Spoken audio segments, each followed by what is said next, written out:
โดยสบายดีสบายดีวันนี้ก็นำพา FC มาหาสาวโสดหน้าใหม่อีกเนาะ ก่อนอื่นแนะนำตัวเองเนี่ยโดยซื้อพรไซลิลิตซื้อพรก็ได้เอาอายุจักปีแล้ว23 ปี23 ปีโดยอืมผ่านมานี่เคยสร้างครอบครัวแล้วบ่โดยเคยสร้างครอบครัวมาแล้วอยู่ร่วมกันได้จักปี9 ปี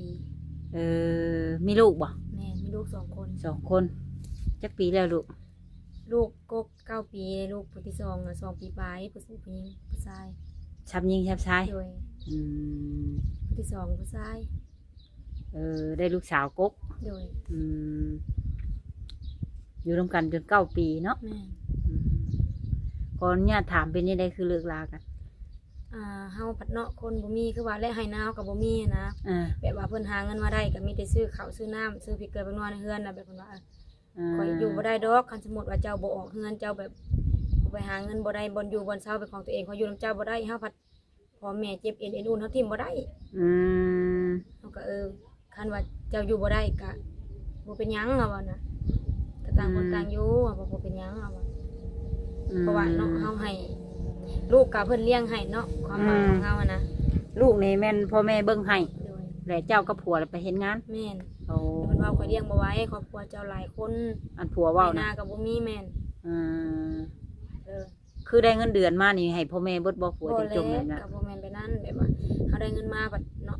ข้าวน้ำบัดเดือนนึง2 สอบเนาะนี่นะคนในเฮือนเนาะก็แบบ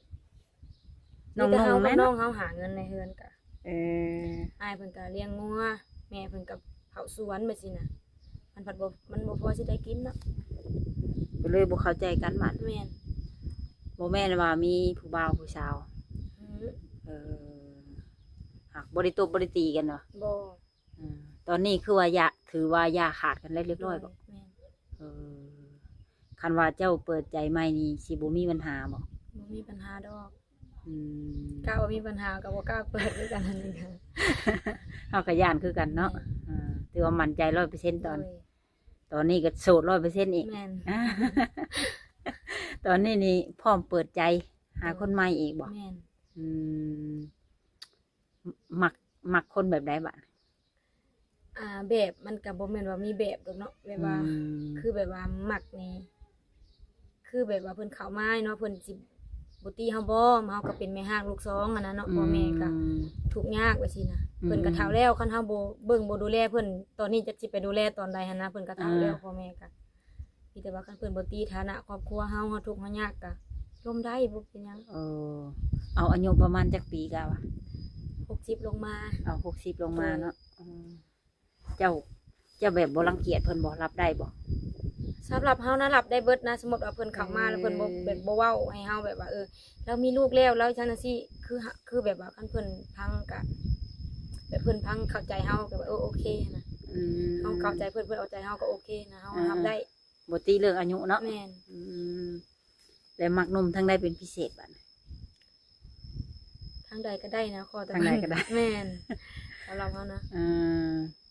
แล้วสร้างครอบครัวใหม่รอบนี้นี่ไปอยู่น้ำเพิ่นบ่หรือว่าอยู่เพื่อนเฮาอีกคือเก่าสำหรับเฮาหรือว่าสุดแล้วแต่ผัว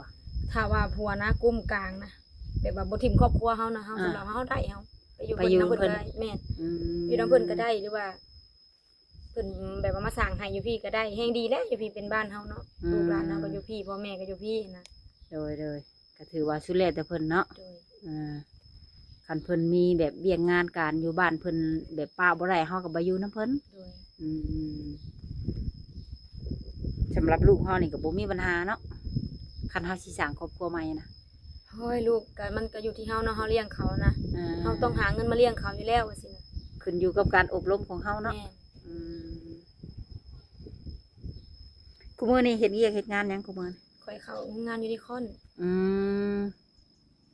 เฮ็ดเวียกอยู่โรงงานบัดนะเมื่อก่อนนี่กรีดยางเนาะกรีดยางตัดอ้อยเบิดปีเบิดชาติเลย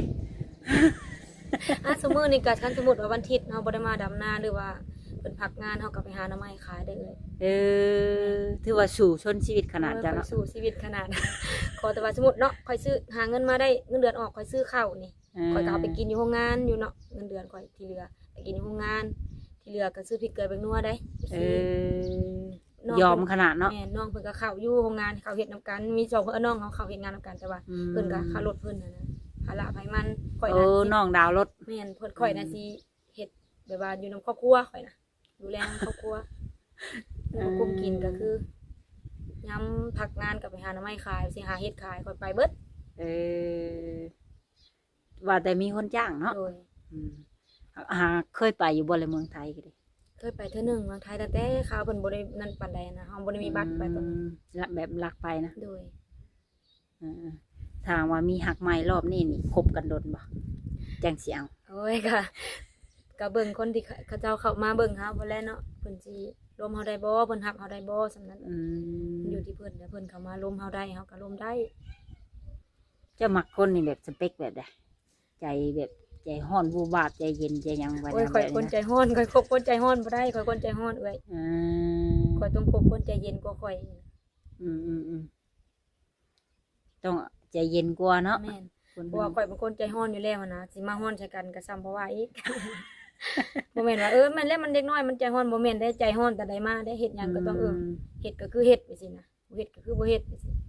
เวลางอนหรือว่าบ่พอใจนี่แสดงออกแบบใดทางเจ้าข่อยนะ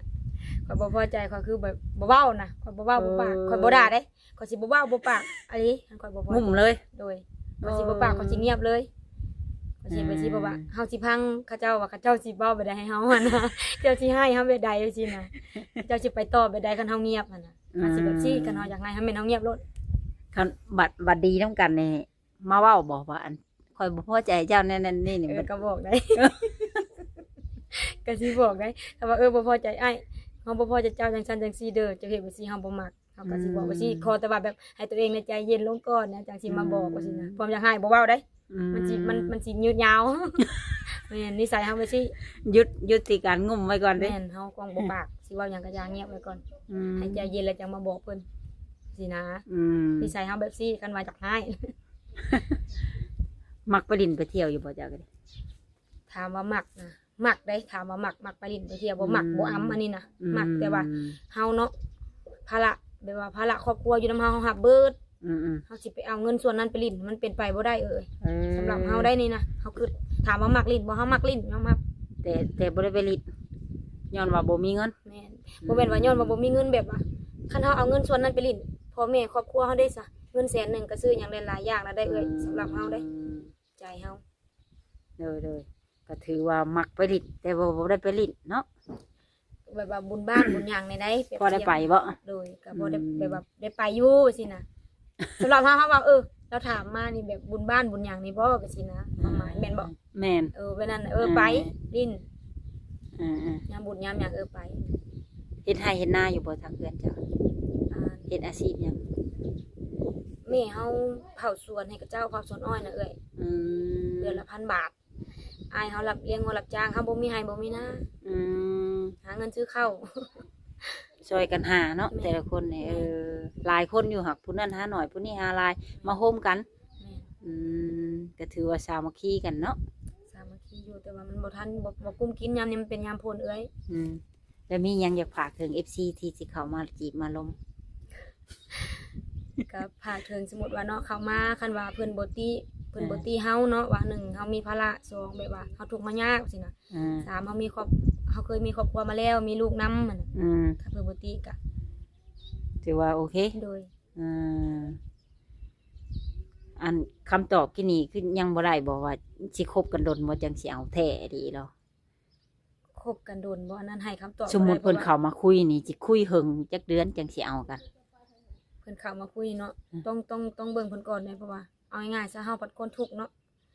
คันว่าเพิ่นเอาง่ายถ้าเพิ่นมีกว่าเฮาก็รับได้นะเพราะว่าเฮาก็คนทุกข์นะทันทุกข์กับทุกข์มาอยู่นำกันผัดสิอยู่นำกันบ่ได้อีกก็คือคันเพิ่นรับได้แล้วแม่นเจ้าก็พร้อมเนาะโดยแม่นบ่ใช้เวลาโดนก็ได้เนาะก็เบิ่งก็ร่วมกันก็ร่วมกันก็เบิ่งก็ทางเจ้าเองนี่ก็มีช่องทางติดต่ออยู่บ่ข่อยนะเฟซไลน์โทรศัพท์อยู่บ่ลิ้นอยู่มี Facebook บ่หรือว่าไลน์มีเฟซมีไลน์มี2อย่างเนี่ยสะดวกรับโทรศัพท์อยู่บ่ก็ได้อยู่สมมุติว่าเฮาเลิกเวียกเรื่องงานมาได้ก็ตอนไปเฮ็ดงานนี่จักโมง ไปเฮ็ดงานเนาะไปเฮ็ดงานนี่เฮาตื่นแต่5 โมงไปละรถ6 โมงเช้าไปรถ6 โมงเช้าแหละไปเฮ็ดงานตอนเลิกโมงละเลิกงาน4 โมงครึ่งเพื่อฮอดเรือนเฮาก็5 โมง6 โมง 7 โมงแหละเฮาแอนโทรศัพท์ได้เพราะว่าเฮาก็เฮ็ดงานเนาะอยากให้เพิ่นเข้าใจตัวนี้นำโดยอย่าว่าทักมาเลยเฮ็ดเงียบสิบ่แม่นเนาะเฮาเฮ็ดงานเนาะแม่นเฮาเงียบก็คือเฮาเฮ็ดงานน่ะนะสมมุติว่ามีเวลาตอบคือพักเที่ยงก็ตอบเพิ่นได้ก็สิได้บอกเพิ่นว่าเฮาเฮ็ดงานจังซี่พักเที่ยงก็มีอยู่เงินเดือนหลายอยู่บ่เงินเดือน1,800,000ได้เอ้ยทั้งโอทั้งเทหยังบ่เพิ่นบ่ไล่ OT เพิ่นว่า OT น่ะคันสมมุติว่าโอนะอัน 30,000 ทันว่าเฮาโอแต่ละมื้อน่ะเอ้ยตั้งแต่5 โมงไปจนฮอด7 โมงครึ่งพุ่นได้ในมื้อ30ได้30เพิ่มอีกก็โอเคจ้ะเนาะทุกคนลังโอ้ลมเพิ่นนี่ก็มาดนม่วนเนาะคันได้ลมกันแล้วก็ลมม่วนนะเนาะไผได้เพิ่นไปเป็นเมียนี่ถือว่าบ่เหงาเลยทุกคนหมดแอนเฮ็ดอยู่เฮ็ดกินก็เป็นอยู่แล้ววะได้อยู่ได้อยู่แต่ว่าคือว่าเนาะไปเฮ็ดงานมากับเมียเฮ็ดแล้วบ่แล้วบางเทื่อก็ OT ได้ซะก็โอเคจ้ะเนาะทุกคนเดี๋ยวสิเอาเฟซเอาไลน์เพิ่นไว้ให้ FC ถ้า FC ท่านใดอยากได้ก็ทักมาเอาเนาะเดี๋ยวพบกันอีกมื้อใหม่เนาะสบายดีสบายดีเดี๋ยว